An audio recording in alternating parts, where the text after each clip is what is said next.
Duncan Kennedy, BBC News, in Rome.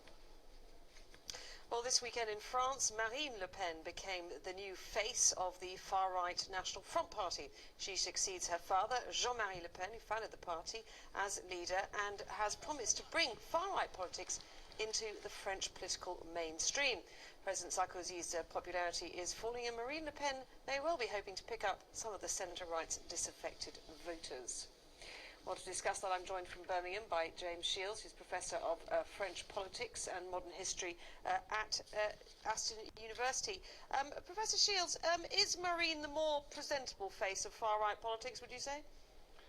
Yes, that's certainly what she's aiming to be. Her father is an old-style bruiser of a far-right politician, and Marine Le Pen has said that it is her mission in taking over the Front National to bring it from the margins into the political mainstream, to convert it, if you like, from a protest party to a party of government. And will she be free, if you like, of some of the burden of history that Jean-Marie Le Pen carried around? By that I mean his past, fighting in the Algerian War and so on. That's precisely one of her advantages. If you look at the two of them, Le Pen is 82, Marine Le Pen is 42. Le Pen arrived in Paris to take up his studies in 1947.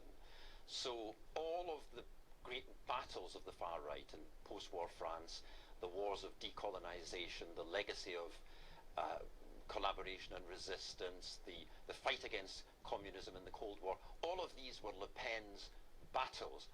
Marine Le Pen was born in 1968. She completed her studies in law in the 1990s and actually only entered politics in the 1990s. So she brings none of that baggage with her. She comes as a modern politician, able, much more able, to modernize the Front National than her father would have been. Should President Sarkozy be worried by Marine? It's early days, but I suspect he's sleeping a little less easily in his bed this week than he was last, simply because Marine Le Pen has benefited recently from a real media boost. She has gone from something like 12% of those polled in opinion surveys saying that they might vote for her to 20%. Now, if she sustains that sort of level of support, she will pose a real problem for Sarkozy in the presidential elections that are due in about 15 months from now.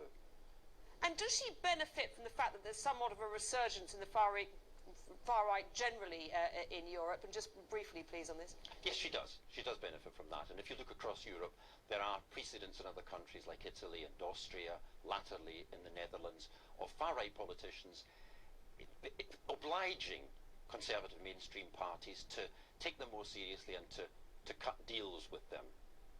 Shields, thank you very much.